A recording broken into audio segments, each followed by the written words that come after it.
L'armée algérienne affirme aujourd'hui être confrontée à ce qu'elle considère comme une véritable guerre menée par le régime du Maksen. Au cœur de cette confrontation, le trafic de drogue devenu selon Alger un outil utilisé pour fragiliser le pays.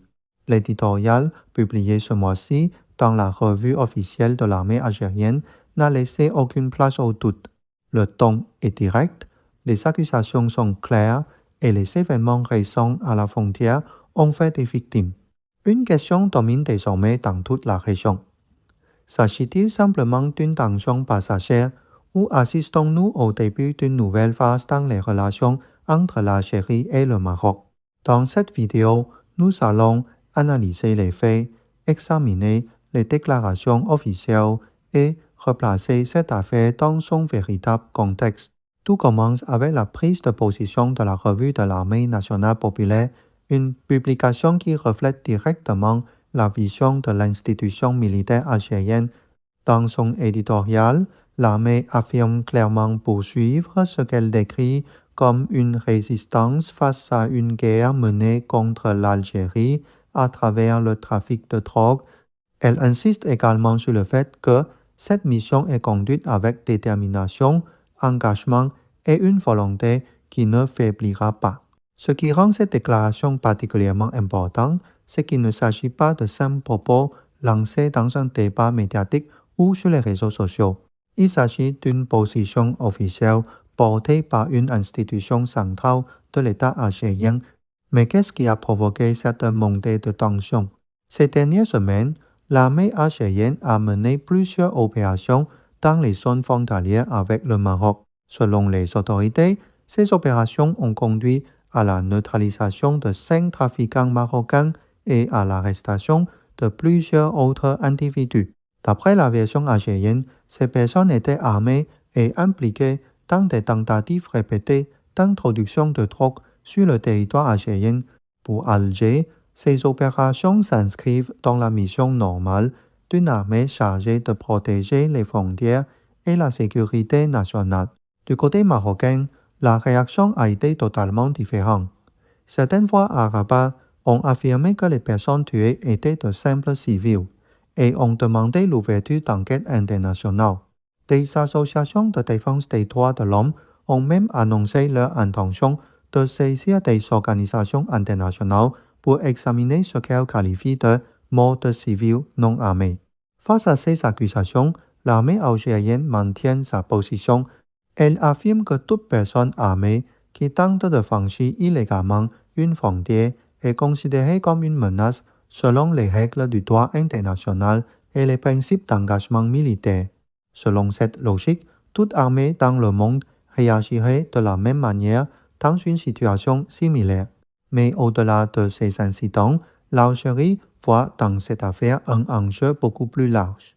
Pour les autorités algériennes, le trafic de drogue ne constitue pas simplement un problème social lié à la pauvreté ou au chômage. Il est perçu comme un instrument utilisé dans une forme de guerre hybride visant à affaiblir la société algérienne de l'intérieur. Selon cette analyse, d'importantes quantités de drogue seraient introduites dans le pays afin de se diffuser dans les quartiers, toucher les jeunes et fragiliser progressivement le tissu social. Selon les autorités algériennes, les conséquences de ce phénomène sont profondes. La drogue détruirait des générations entières, affaiblirait la productivité nationale et minerait progressivement la conscience collective. À terme, elle pourrait provoquer une forme de désintégration sociale qu'aucun État ne peut combattre uniquement avec des moyens traditionnels de sécurité. Pour Alger, il ne s'agit pas d'une simple théorie ou d'un discours alarmiste. Cette stratégie est souvent décrite dans l'histoire moderne comme une forme de guerre indirecte utilisée par certains acteurs pour affaiblir leurs adversaires sans confrontation militaire directe. Les chiffres avancés dans ce débat alimentent également les tensions. Le Maroc est régulièrement cité parmi les plus grands producteurs mondiaux de cannabis. Chaque année, d'importantes quantités de cette substance sont produites, dont une grande partie est destinée au marché européen via des routes maritimes et aériennes. Cependant, selon les autorités algériennes, Une partie de ce trafic tenterait également de passer par le territoire algérien pour atteindre d'autres pays africains. La tâche de sécurisation est d'autant plus complexe que l'Algérie possède plus de 6000 km de frontières terrestres. Surveiller un espace aussi vaste représente un défi sécuritaire immense. Malgré cela, l'armée affirme continuer à assurer la protection de ses frontières avec discipline et vigilance. Un autre élément qui complique la situation, selon Alger, est la contradiction perçue entre le discours diplomatique marocain et certaines réalités observées sur le terrain. Officiellement, Rabat met en avant la volonté de développer des relations de bon voisinage, de renforcer la coopération régionale et de promouvoir un développement commun dans la région. Mais du point de vue algérien, la question reste posée: comment parler de relations apaisées alors que des réseaux de trafic continueraient d'opérer depuis le territoire marocain vers l'Algérie? Deux scénarios sont alors évoqués par certains analystes. Soit il existe une défaillance importante dans le contrôle de ces réseaux, soit il y aurait une forme de tolérance ou de couverture. Dans les deux cas, la responsabilité incomberait aux autorités chargées de contrôler le territoire. Dans son éditorial, l'armée algérienne a également évoqué ce qu'elle appelle la doctrine novembriste. Cette référence est loin d'être anodine. Le 1 novembre 1954 marque le début de la lutte de libération nationale contre le colonialisme français, un moment fondateur dans l'histoire moderne de l'Algérie. Cette date symbolise la dignité nationale, la résistance et la détermination du peuple algérien à défendre sa souveraineté. En rappelant cette doctrine dans le contexte actuel, l'armée envoie un message clair. La souveraineté nationale n'est pas négociable et toute pression extérieure sera rejetée. Sur le plan sécuritaire, cette position se traduit par une doctrine opérationnelle stricte. Toute tentative d'infiltration à la frontière est traitée immédiatement avec la force jugée nécessaire par les unités sur le terrain.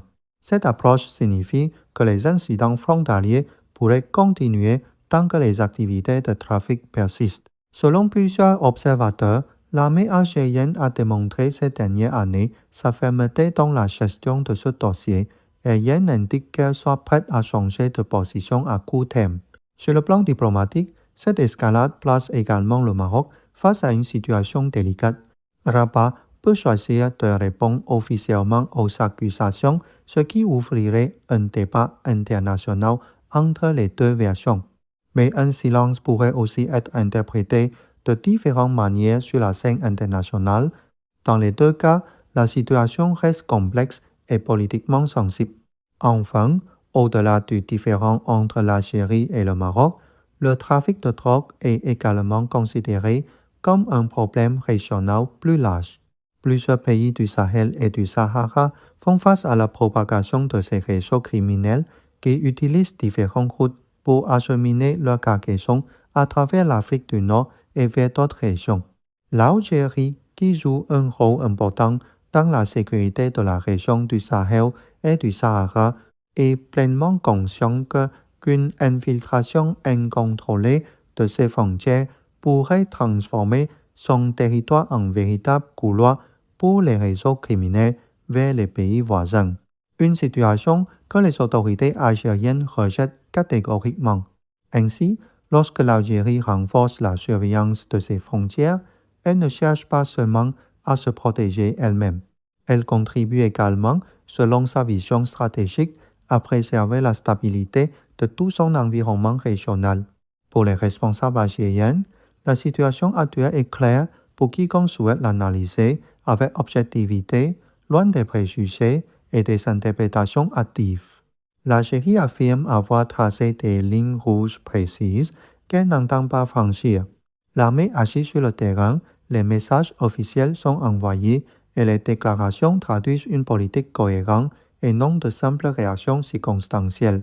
Face à cela, l'autre partie met en avant la question des victimes et s'appuie sur le discours des droits de l'homme.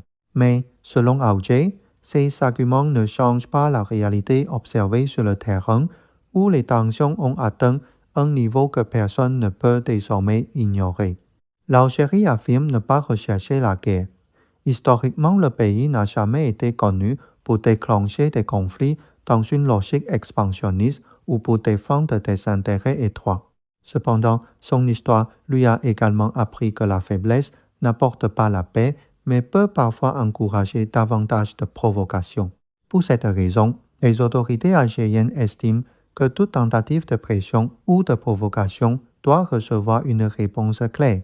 Ceux qui pensent que l'Algérie pourrait reculer face aux tensions actuelles, disent certains responsables, connaissent mal l'histoire de ce pays et la détermination de son peuple qui a mené l'une des plus grandes luttes de libération de l'histoire de l'Afrique et du monde arabe. Aujourd'hui, le dossier reste ouvert. Les prochains développements montreront si les différentes parties concernées choisiront d'affronter la réalité avec lucidité ou si elles continueront à ignorer certains problèmes, comme le suggère l'expression bien connue de la politique de l'autruche. L'Algérie, de son côté, affirme avoir exprimé clairement sa position et son armée continue de la mettre en œuvre sur le terrain. Désormais, il appartient aux autres acteurs de décider de la direction que prendra la situation. Si vous avez regardé cette vidéo jusqu'à la fin, c'est que vous faites certainement partie des abonnés fidèles qui apprécient les analyses approfondies loin du bruit médiatique. N'oubliez pas de cliquer sur le bouton j'aime, cela aide énormément la chaîne à toucher de nouveaux spectateurs. Pensez également à vous abonner et à activer la cloche des notifications pour ne manquer aucune prochaine vidéo. Merci pour votre soutien et à très bientôt pour un nouvel épisode.